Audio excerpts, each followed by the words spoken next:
as the sannyasi, because even though he has the sannyasi or yogi have renounced everything um, for renounced every kind of sense gratification. Similarly, a person doing the bhakti, loving devotional service to Krishna, he also, because he is doing everything, even though he's engaged in activities, but every activity is spiritualized because he is doing it for the pleasure of Krishna alone. So both are the same. And I think going forward, Prabhupada ji will recommend that bhakti yoga is superior to all the other yogas, and for the layman it is possible to follow. Hare Krishna. Yeah, good point, Prabhu. Thank you. Yes, very nice. Anything else specifically? The first few lines in the purport is making it. What is meant by yoga? Prabhupada defines that. Anybody can tell?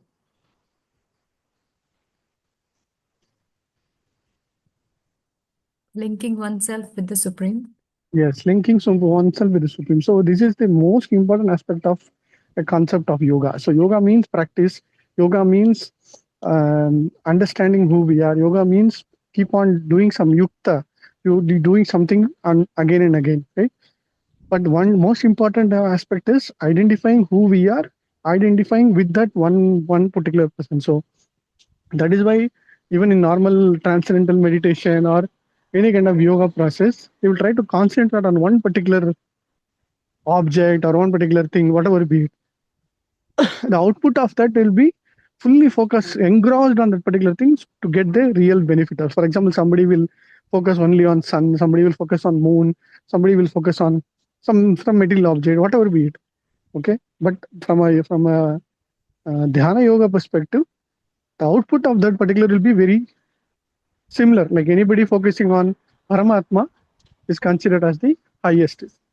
Okay, so that is what is called as dhyana yoga or the yoga process or the yogi process. So they will try to do that from a dhyana perspective. They will be able to control their senses completely, control their mind, control their intelligent way. Everything will be focused on that particular thing. Okay, so that is the word of dhyana yoga. But in the purport, as Prabhuji mentioned, the focus is on who to meditate, who has to be that particular object of our complete meditation. That is his Krishna consciousness. So Prabhupada in the purport brings out that very clearly. But from a translation perspective, Krishna just defines that these dhyana yogis are the so-called yogis, even though they are renounced, but still they have a little bit of self-interest in getting that particular mystic power or merging with Brahman, whatever be. Okay. Any other specific points? We can come back to this purport little later also. Any other specific points in this particular? So, Prabhuji, I mean, here in this purport and in general about this chapter, we are talking about Dhyan Yoga. So, and specifically, we discussed now, the people who meditate on some objects like sun or moon, and we say, that Bhakti Yoga, maybe in the coming purports or coming shlokas, it will be explained. But as we say that, doing devotional service or loving devotional service in Krishna consciousness is much better than doing those things. Correct. In day-to-day terms, Prabhuji, how can we, I mean, other than chanting our rounds or doing the deity service, how can we implement all of this? I mean, because what our, traditional thinking of those yogis and sannyasis is like who renounce everything and just do meditation or those kind of things. But in our Grihastha ashram, what else we can do? Yeah, it will come there, Prabhu. We'll go through the purport, then we will get to it. So there are many ways in which we are already doing that. Okay? So, for example, controlling the tongue. Controlling the tongue is like best way is just eating prasadam alone, and controlling our senses is to ensure whatever Krishna conscious activities that we perform. So that itself will be kind of control where it will be just focused on that one particular supreme only. And the most important thing is the mood of renunciation, like the karma yoga. The previous 50th chapter is called as karma sannyasa yoga, which means sannyasa means here it means renunciation, which means giving up everything for the pleasure of the Lord, right? So the karma's output, reactions, everything we are giving for Krishna. The same thing when you apply it in Dhyana Yoga, what are they doing? They're actually renouncing everything, but that renunciation is what? Renunciation is with little bit of interest in self-interest in which they want to gain higher position or gain a mystic power or whatever it be. So that is where Prabhupada is making that point that this Krishna consciousness is far more better than the so-called mystic yogas, because whatever activity that we perform is Sarvam Krishna Arpanamastu. So if you have that kind of a renounced mentality or mood, then we are already in a better state. So that is where so all other activities will automatically fall into the place when everything that we try to do, whatever be it, either cooking, eating, sleeping, whatever we try to do, if we have that kind of a renounced state, then we are on the right path. Okay, Prabhupada. Thank you. So chanting, whatever you do, it is all for the pleasure of the Lord. That's all. If you're taking care of your children, that is also for pleasure of Krishna, because you are taking care of children, Krishna's children. If you're taking care of family, if you're taking care of your friends, if you're taking care of your wife, whatever be it, is all under that particular perspective only. It is not my wife, my children, my friend, my parents. No, it is because they are with me. I need to take care of them. Okay, so they are all Krishna's part and parcel. So I have to take care of them. So if you see in that particular mentality, then everything will have a different way of seeing it. Okay, Prabhuji. Okay. Okay, let's continue. Third. Shall I read, Prabhu? Yes, Professor. आरुरुक्षोर्मुनेर्योगं कर्म कारणम् उच्यते योगारुद्धस्य तस्यैव समाकारणम् उच्यते. Translation and purport by His Divine Grace A.C. Bhaktivedanta Swami Srila Prabhupada ki jai. For one who is a neophyte in the eightfold yoga system, work is said to be the means. And for one who is already elevated in the yoga, cessation of all material activities is said to be the means. Purport. The process of linking oneself with the Supreme is called yoga. It may be compared to a ladder for attaining the topmost spiritual realization. The ladder begins from the lowest material condition of life or condition of the living entity and rises up to perfect self-realization in pure spiritual life. According to various elevation, different parts of the ladder are known by different names. But all in all, the complete ladder is called yoga and may be divided into three parts: Jnana Yoga, Dhyana Yoga, and Bhakti Yoga. The beginning of the ladder is called the Yoga Rukshu stage, and the highest rung is called Yoga Rudhas. Concerning the eightfold yoga system, attempts in the beginning to enter into meditation through regulative principles of life and the practice of different sitting postures, which are more or less bodily exercises, are considered fruitive material activities. All such activities lead to achieving perfect mental equilibrium to control the senses. When one is accomplished in the practice of meditation,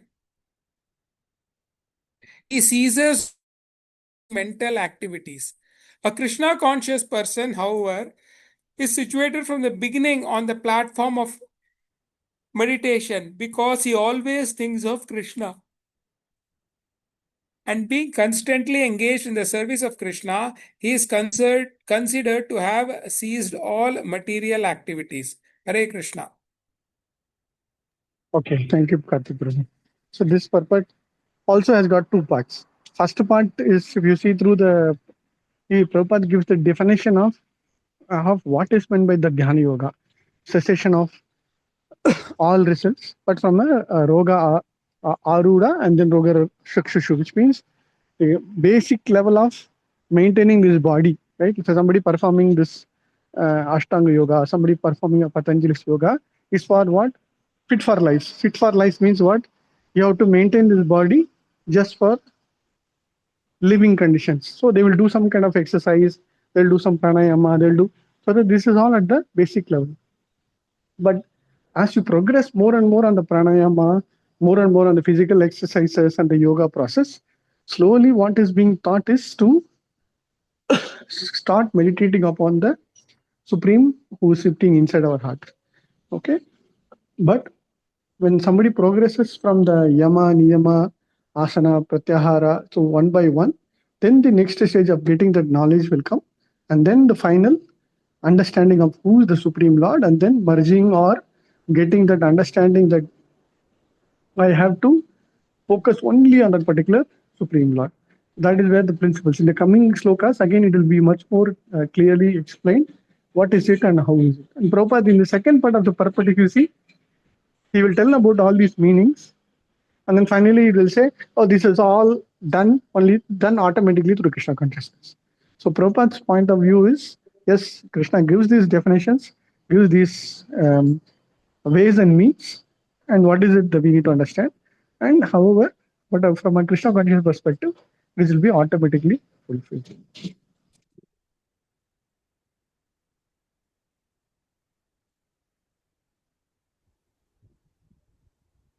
Okay. Any specific points anybody want to share?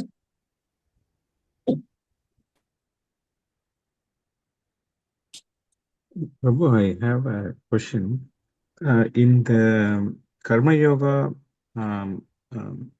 chapter, it was mentioned that we cannot be idle without doing any work. We have to do work. Even Krishna was saying, I don't need to do any work, but I still do the work. But here it is says, the cessation of all material activities is said to be the means for the elevate, the one who is in advanced stage of yoga.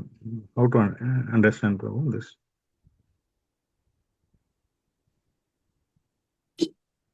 So here, the advanced stage of yoga is called the Dhyana Yoga portion, where after some time, see, generally, in if you see through our Vedas and principles of how everybody will do in Satya Yoga, Treta Yoga, or whatever be the earlier yogas, they are supposed to, after Vanaprastha, like, after the Grahastha life is almost completed, what are they supposed to do in Vanaprastha life is continuously keep on doing bhakti. Here means doing meditation, which means automatically their regular activities all will come down. So the prescription is all their activities. For example, now you are very active, but after retirement, what is your active nature will be is to ensure all your activities, whatever so-called activities that you try to do, is focused on the meditative part of either the Parabrahman or the Supreme Lord. Okay, so that is where we need to understand between cessation of activities. So cessation of activities here means not from the material action perspective, it will all should come down, right? But in the Karma Yoga portion, Krishna wants to make sure that very importantly, at least for sustenance and living, one has to continuously keep on working. But after a period of reaching that Vanaprastha, getting that particular goal of life, everything, then they have to continue, they have to reduce the activities. See, the more and more you keep on doing activities, it is more and more binding only, right? Even if somebody doesn't want to come to Bhakti Yoga also, he is advised to reduce his actions, correct? So that at least the karma balance will be reduced. So that is where he will be able to grow in the highest order. For example, if you see in the case of Bharat Maharaj, in the case of Rishabhadev, in the case of many other saintly kings, what was advised? They have to after a period they have to renounce everything, go to the forest and do meditation, which means what? Reduce all their activities, actions that has been regularly going on, and start doing the meditation. So that is what is the recommendation perspective. But in the practical current Kali Yuga, in this particular lifetime, whether that is possible, so Prabhupada is making, you may not be able to go and sit in the forest and do it, but instead, if you focus your activities as Krishna conscious activities, then that is more than enough. Okay. Okay, Prabhu. Hare Krishna, Prabhu. So we need to understand what is the contextually what Krishna wants to say. So Krishna is saying, yes, You have to do a lot of heavy karma activity during your grahastha period and during your period. But after your grahastha period is getting over, you're getting into vanaprastha, we need to reduce our actions. In the sense, the actions that will create more and more results, right? So just focus on just reduce our demands, reduce our all our things. Just focus on the Paramatma inside. Then that will be good. So that is where the process will get fulfilled. Otherwise, till at the age of 60, 70, 80, you keep on working and then doing all these activities, everything, then there is no end to it. Okay, so that is why in those days it was recommended that way. Even great saintly kings, brahmanas, whomsoever, after a period of time, they'll have to get into some kind of a what do you say, some kind of a stage in which they will cessate all their regular activities. Just focus on only one or two activities on a daily basis, and then reduce their karma balance. Okay. So Okay, that Prabhu. highest order is one who is able to satiate all the activities and just focus only on the supreme law. That is what Bharat Maharaja has tried. That is what everybody tried. Okay. Okay, Prabhu. Hare Krishna. And Krishna Prabhupada is making that point for us also. We have to also, after some point of time, just leave out everything, just focus on Krishna conscious way.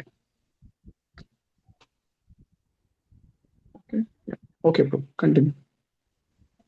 Hare Krishna Prabhu. Yes, Prabhu. Kita Hari Prabhu. Read the sloka, Prabhu. You want to read? यदा हिनेन्द्रियार्थेषु न कर्म स्वनुषञ्जते सर्वसङ्कल्पसन्न्यासी योगारूढस्तदोच्यते. A person is said to be elevated in yoga when having renounced all material desires. He neither acts for sense gratification nor engages in fruitive activities. Purport: when a person is fully engaged in transcendental loving service of Lord, he is pleased in himself, and thus he is no longer engaged in sense gratification or in fruitive activities. Otherwise, one must be engaged in sense gratification, since one cannot live without engagement. Without Krishna consciousness, one must be always seeking self-centered or extended selfish activities. But a Krishna conscious person can do everything for the satisfaction of Krishna, and thereby he is perfectly detached from sense gratification. One who has no such realization must mechanically try to escape material desires before being elevated to the top rung of the yoga ladder. Okay, so Krishna is giving that point. If we are not able to do, then they have to follow through the step-by-step process. Okay, so the yoga ladder process of controlling the senses, controlling the mind, following the regulative principles is all about yama and niyama, and then getting to the next stages. So if we are not able to go into the next stages, we have to follow the step-by-step procedure. Okay, this is fifth sloka, right?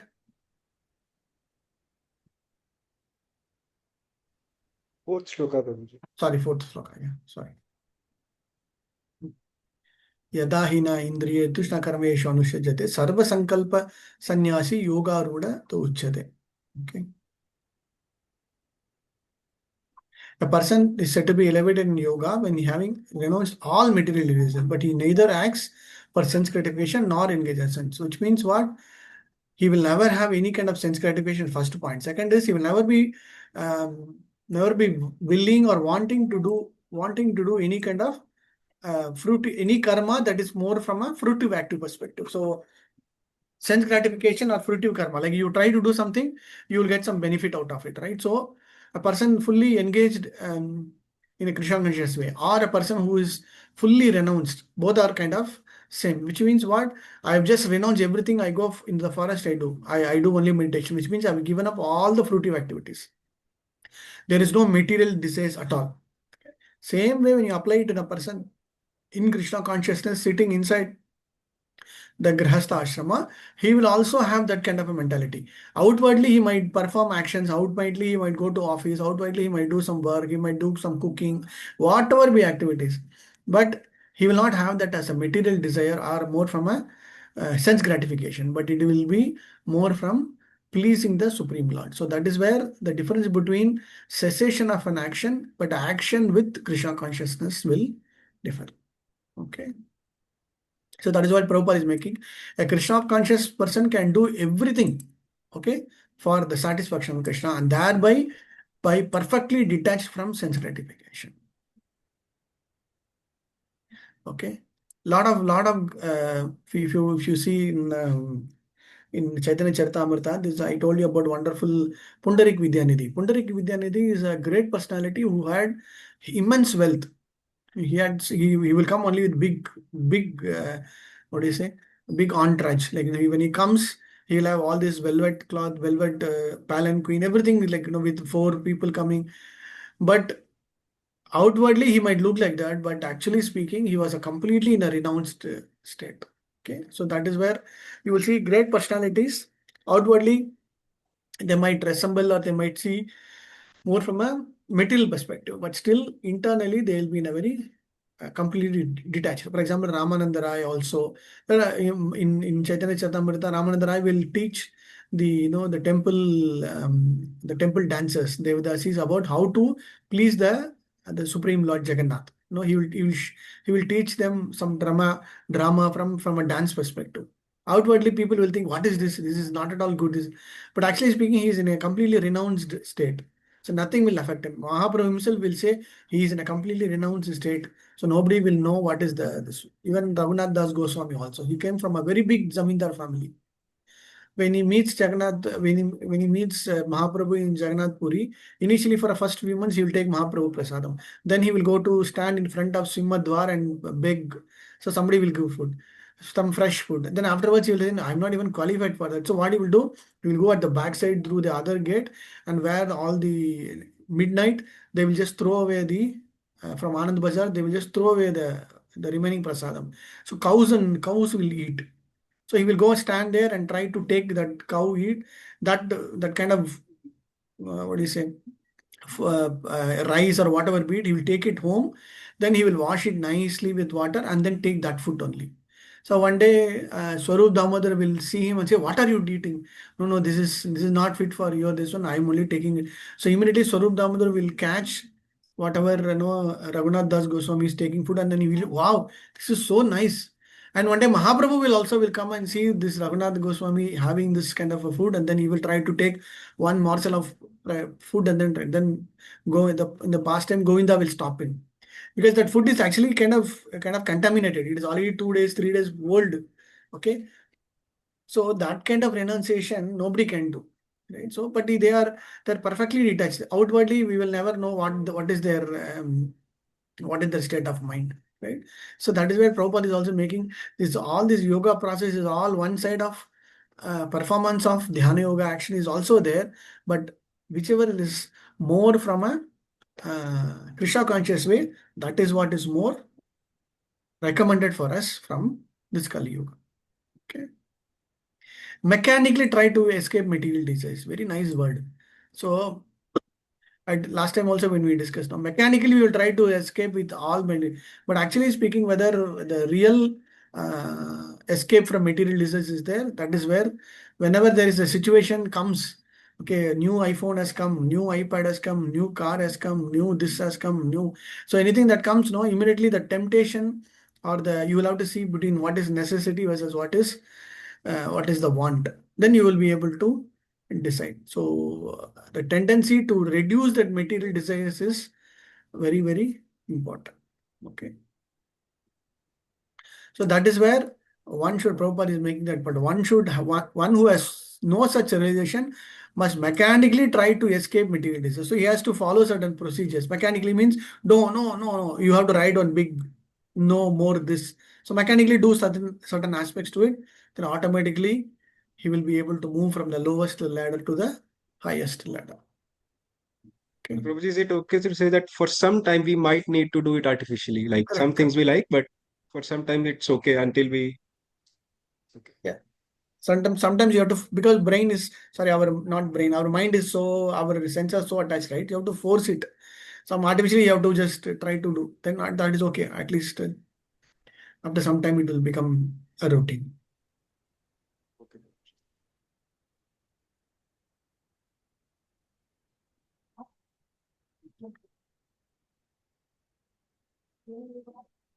Okay. Okay. Next sloka, fifth sloka. उद्धरेत् आत्मानात्मानम् आत्मानम् अवसाद्यते अवसाद्येत् आत्मैव हि आत्मनो बन्धुर् आत्मैव रिपुर् Translation by Srila Prabhupada, Srila Prabhupada Ki Jai. One must deliver himself with the help of his mind and not degrade himself. The mind is the friend of the conditioned soul and his enemy as well. Purport. The word Atma denotes body, mind, and soul, depending upon different circumstances. In the yoga system, the mind and the conditioned soul are especially important. Since the mind is central point of the yoga practice, Atma refers here to the mind. The purpose of the yoga system is to control the mind and to draw it away from attachment to sense objects. It is stressed herein that the mind must be so trained that it can deliver the conditioned soul from the mire of nuisance. In material existence, one is subjected to the influence of the mind and the senses. In fact, the pure soul is entangled in the material world because the mind is involved with the false ego, which desires to lord it over material nature. Therefore, the mind should be trained so that it will not be attracted by the glitter of material nature, and in this way, the conditioned soul may be saved. One should not degrade oneself by attraction to sense objects.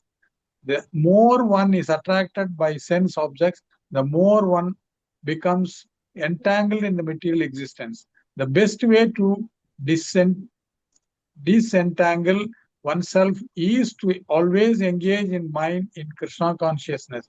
The word he is used for emphasizing this point. That is, one must do this. It is also said, Mana eva manushyana karanam bandha mokshayo bandhaya vishayasango muktai nirvaishaya manaha. For man, the mind is the cause of bondage and mind is the cause of liberation. Mind absorbed in sense objects in the cause of bondage and mind detached from the sense object is the cause of liberation. Amrita Bindu Upanishad 2. Therefore, the mind which is always engaged in Krishna consciousness is the cause of supreme liberation. Thank you, Prabhu. This sloka and the next sloka are beautiful sloka. Sixth and fifth sloka. Mana eva manushyanam karanam bandha mokshaya bandhaya vishaya sango muktai nirvishaya manaha. So beautifully, Prabhupada also brings in mind is the cause. Like no scene, like cinema dialogue. Who is the cause? Mind is the cause. Mind is the cause of bondage. Mind is the cause of liberation. Mind is the cause of supreme liberation, and mind is the cause of all these things. So like tuck, point by point, he's making it. So the same mind is only the cause of liberation. So if for bondage, and only through mind we can liberate, which means what? Once the mind is focused, mind is completely disentangled, mind is entangled with the supreme law, disentangled with material activities, the same mind will be focused, right? Bhakti Siddhanta Saraswati Thakur will always do that activity. What does he do? What does he always advise? Every day morning, first thing what you have to do, take one slipper and then hit on the mind. Right, that is what he will say. Because the same mind will act so stupidly, so rubbishly, so this one. Sometimes Saturday evening, our mind will be very okay. Saturday evening till 9 o'clock. Sunday morning again the mind will get in. Monday morning again the mind will get in. So every day it will keep on. Every moment also sometimes it will keep on changing. Right. Only thing is, Prabhupada making it very important point. Therefore, the mind should be trained so that it will not attract by the glitter of material nature.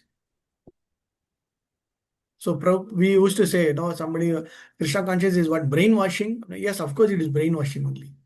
It is actually washing the brain because The brain is so much contaminated, and brain cannot be purified until we do lot of washing. So that requires a lot of training. Okay, so that is why the sadhana bhakti is more emphasized by our acharyas, because only by performance of sadhana or practice, continuous training, then only we will be able to somehow or the other maximum try to control the.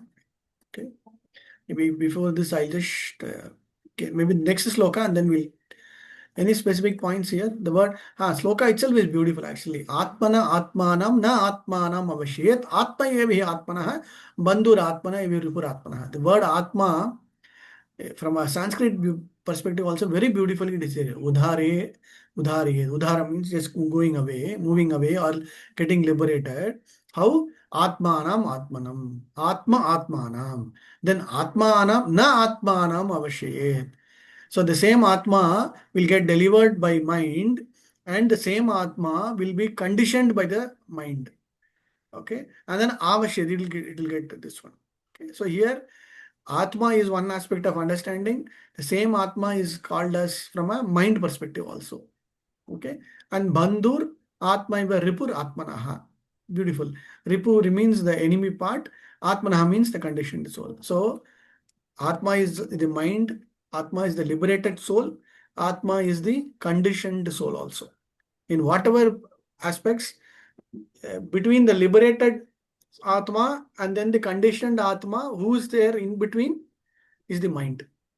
The conditioned Atma is here, liberated Atma is here, but who is in between is the mind. So either this mind is like, for this conditioned soul, or the same mind is for the liberated soul. It all depends upon how do that particular mind is getting utilized or practiced or trained. Then they will be able to understand. Okay, so we'll go to the next sloka and then come back to some important aspect of it. Yeah. Clear? The same we have read through in the second chapter, right? The Dhyayato Vishyan Pumsaha. In that particular also we can saw how much of mind is the need for mind control, right? Yeah, please read this sloka, then we will get into a quick understanding. Please. I know. I'll read. Yes, Rajkeshwar. बंधुर आत्मनमानतस्य येनात्मा एव वर्तमान जिता आनत मनस्तु शत्रुत्वे वर्तत्व आत्मशत्रुत्वत्. Translation: for him who has conquered the mind is the base of friends, but for one who has failed to do so, his mind will remain the greatest enemy. Purpose: the purpose of practicing Eightfold Yoga is to control the mind in order to make it a friend in discharging the human mission. Unless the mind is controlled, the practice of yoga for show is simply a waste of time. One who cannot control his mind lives always with the greatest enemy, and thus his life and its mission are spoiled. The constitutional position of living entities is to carry out the order of superior. As long as one's mind remains an unconquered enemy, one has to serve the dictations of lust, anger, avarice, illusion, etc. But when the mind is conquered, one voluntarily agrees to abide by dictation of personality of Godhead, who is situated within the heart of everyone as Paramatma. Real yoga practice entails meeting the Paramatma within the heart and then following his dictation. For one who takes the Krishna consciousness directly, perfect surrender to dictation of the Lord follows automatically. Hare Krishna. Thank you, Prabhupada. So Prabhupada, again and again, he's emphasizing a last few lines in every purport. He will say, for one who takes Krishna consciousness directly, it will be. For one who Krishna, all these will be automatically. So he is making a point very clear that, yes, Krishna wants somebody to have that mind control. Krishna wants somebody to have the sense control. And that is also a process by which you will be able to attain the Supreme through the Dhyana Yoga process. And Prabhupada, this point is that can be automatically achieved if somebody is following Krishna consciousness directly, which means what? Whatever we try to do, it will be always Krishna centered, Krishna focused. So the dictation inside the Paramatma, from inside the Paramatma, automatically will come, and we don't have to worry about it. The purpose of practicing these 8 is to make, for one who has conquered the mind is the best. One who has failed to do, the same mind will be the greatest enemy, right? So we'll just quickly run through this eightfold yoga practice, then we'll come to that. Okay, in 1 second. Then we'll get to that notion.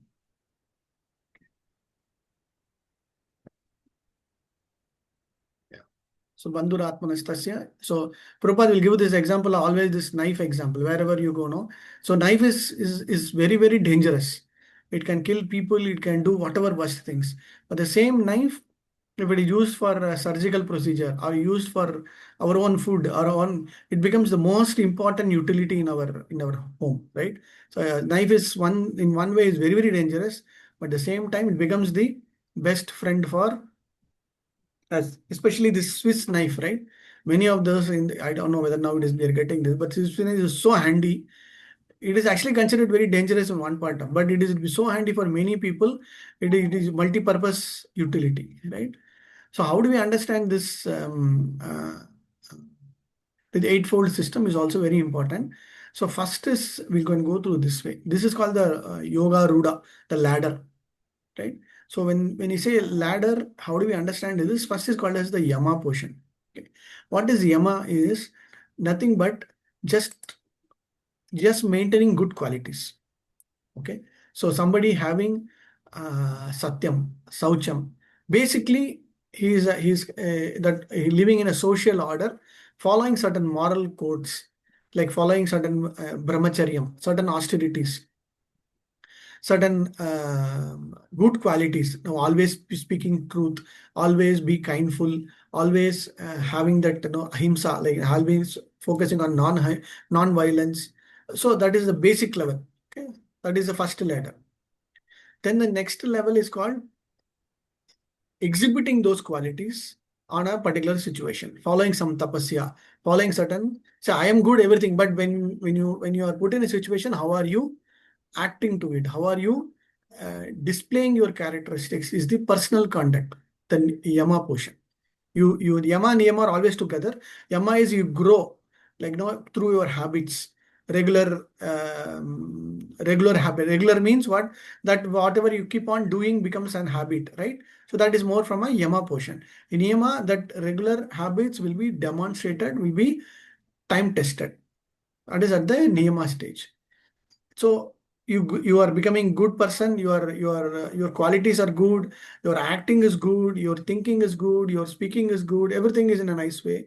Then you get into a portion called as asana. Say asana, pranayama, pratyahara is all, these three are all together. So asana is something but in one way sitting position. Other one is also your real position, like how you are able to uh, withstand from a equilibrium state. Okay, that is the asana stage. So the same eightfold mystic yoga process can be applied in different perspectives. Like somebody will talk about very philosophically the same asana in different aspects, but generally in direct understanding, one who wants to meditate, one who wants to do that Ashtanga yoga sitting in a particular place, this one he needs to practice asana also.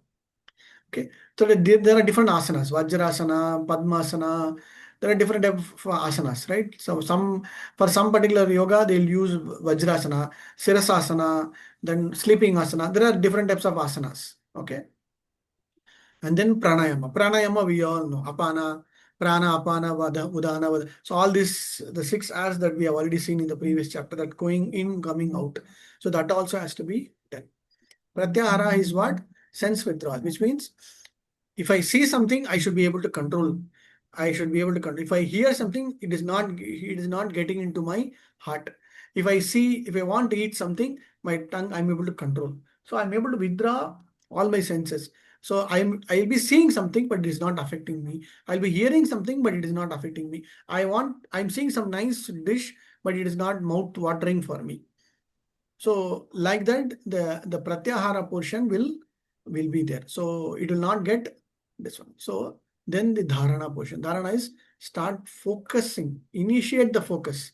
Dharana and dhyana are together always, where dharana is just meditate, start focusing on objects. Focus means when you say, okay, you are focusing on the lotus feet of the Lord.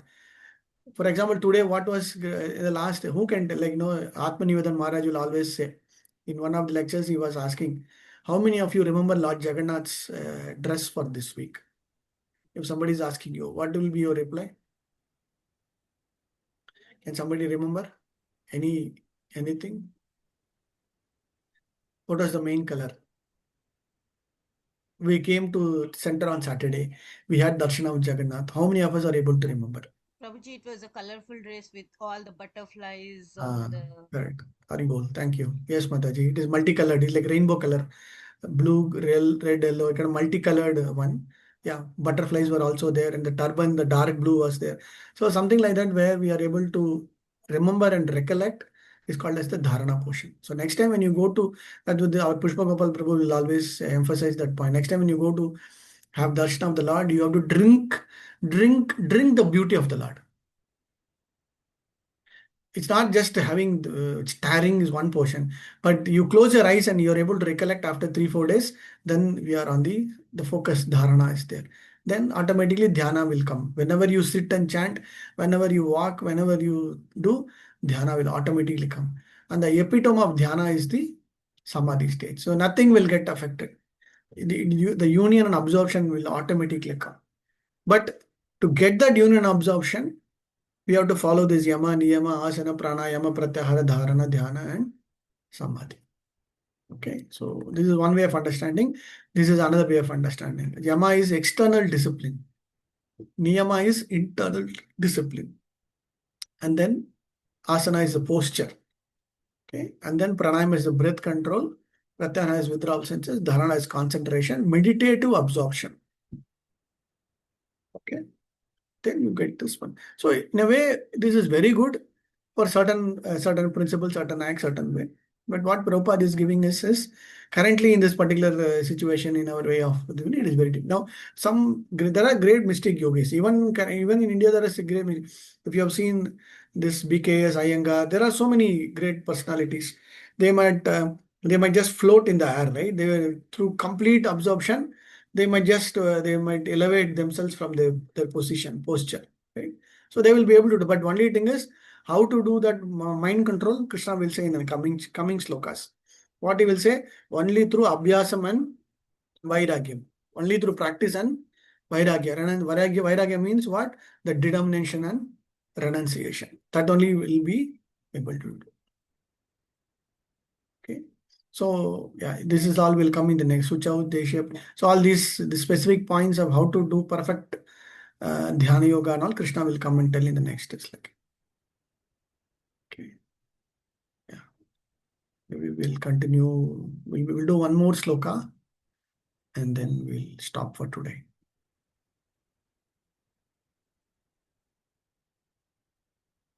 Yes, seventh sloka. Can somebody read the seventh sloka?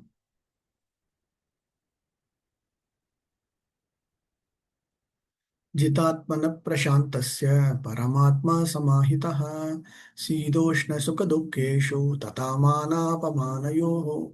The word Sidoshna Sukha Dukkeshu you might have heard in second chapter also. Tata Mana Apamanayoho. Mana Apamana also you might have heard in second chapter, where dualities of life will be brought, right? Same thing. Okay. Please read. Anybody? Mataji? Shall I read, Prabhu? Yes, Prabhu. For one who has conquered the mind, the super soul is already reached. For he has attained tranquility. To such a man, happiness and distress, heat and cold, honor and dishonor are all the same. Purport. Actually, every living entity is intended to abide by the direction of the Supreme Personality of Godhead, who is seated in everyone's heart as Paramatma. When the mind is misled by the external illusory energy, one becomes entangled in material activities. Therefore, as soon as one's mind is controlled through one of the yoga systems, one should be considered to have already reached the destination. One has to abide by superior dictation. When one's mind is fixed on the superior nature, he has no alternative but to follow the dictation of the Supreme. The mind must admit some superior dictation and follow it. The effect of controlling the mind is that one automatically follows the dictation of the Paramatma or Super Soul.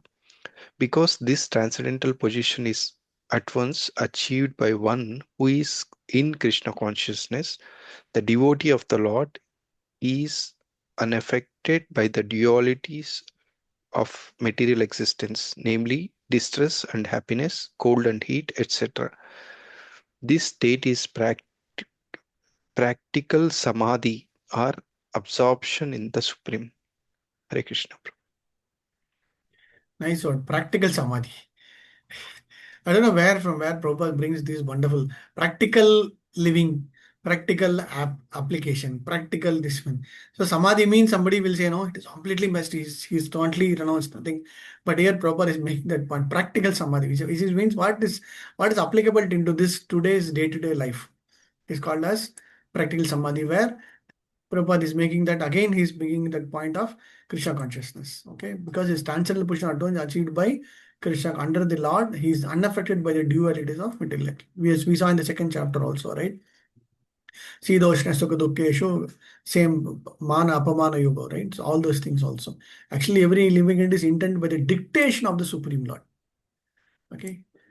What is dictation? Somebody will say, we just follow it. We just have to repeat. That is called as dictation. Right. So if we are able to just abide by the dictation of the Supreme Lord, sitting as Paramatma inside our heart, we will be able to. How do we understand whether it is dictation?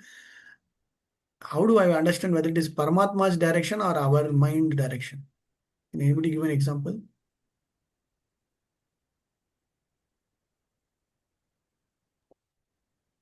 Something related to the Vedic quotes, then it is Paramatma's instruction. Okay. Whatever we decide, if it happens, we say it is our wish. Then if it is not according to our wish, it's according to Paramatma's wish. Okay, that is also correct. Okay. Something you want to perform, or something you want to eat, or something you want to do. Okay. What will come first? Which will come first? Whether Paramatma will come first or your sense, your mind will come first. Senses, Prabhuji. Senses will come first. Your mind will first immediately will. Okay, that might be true also. That might be correct also. That might be also. But if you take a little intelligence, little pause, and then you just wait for a few seconds, then the second instruction will automatically come. Definitely, it will come. Okay, but the only thing is it might come or it might not come also, because it might for example, the witness in our heart sometimes see that, oh, whatever decision through the mind that we are taking might be correct, then it will just simply say, yeah, okay, perfect, go ahead. But when you wait for a second thought, that is why on a second they will use the word second thought. Okay, what is meant by second thought is nothing but soch samajh ke. Soch samajh ke means what? You might have think again. Okay, so think again means what? There will be a separate instruction coming to us again in a different way, different perspective.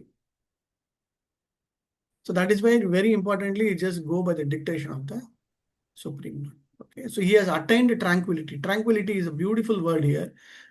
Prashantasya. Prashantam. Okay, Shantam is normal Shanti or peace. Prashantam means what? Complete at ease, complete peace, complete tranquility. Nothing will this one. Okay. And here Jita Atman, Jita Indriya. Jita Indriya means control the senses. Jita Atmana means one who control the mind. Okay. See the Oshna Sukha Dukkha. That part we can understand. Mana, Apamana also you will be able to quickly understand.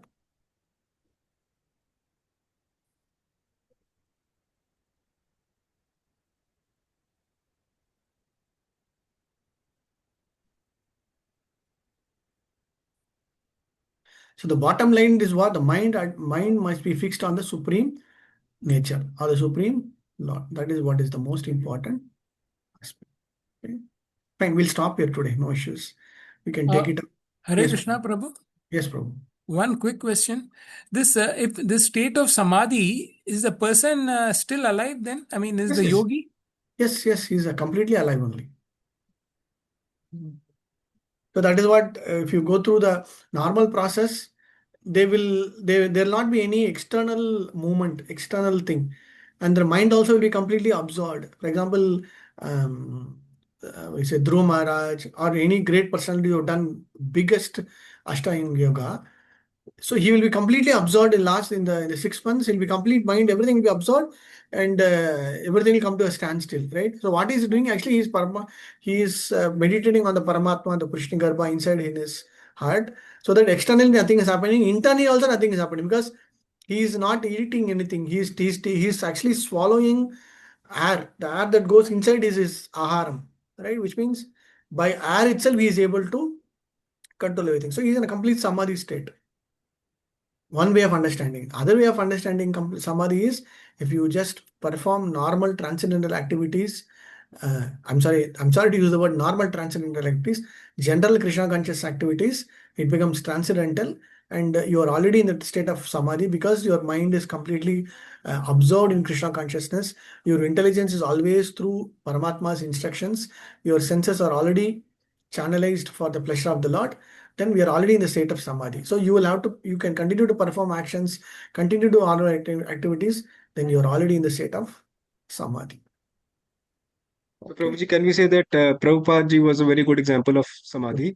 Yeah. Great acharyas, whomsoever, even Prabhupada also, even current acharyas, great devotees also, they will try to do not, they will be driving, they will be doing all work also, but still their absorption will be only on the Supreme Lord. So that way is also okay. Even great So basically, yeah. So Prabhuji, the mood of this chapter, I mean, especially of this purport when we try. So general conception of all these words, the yogas, different ladders and everything. But what we are trying to learn, I mean, this is what my understanding after this class is like, we can still continue to do our normal activities and still we can attain all these ladders of yoga, as we discussed the samadhi. It doesn't have to be in a traditional approach that we had in mind, we wear saffron clothes or go into a jungle. It's just that we have to keep on doing what we are doing and absorb ourselves in this Krishna consciousness, and we can actually attain that. Correct. Perfect. This is a perfect understanding. Yes, bro. That's all.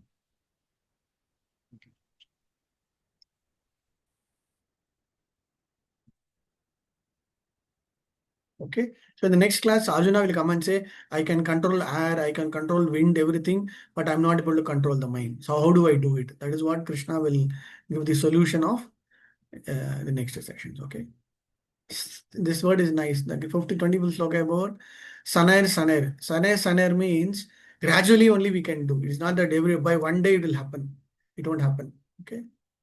So in a way, this chapter is very interesting in a way where Krishna will give one message, Prabhupada will give one message. Okay. Then we can understand that. Okay. Fine. Let's stop here. Thank you. Srila Prabhupada ki jai. Yeah. Thank you, Prabhu. Hare Thank you, Krishna. Prabhuji. Hare Thank you, Krishna. Prabhu. Hare Krishna. Hare Krishna. Hare Krishna. Hare Krishna. Sri Narayan Prabhu ki jai. Jai.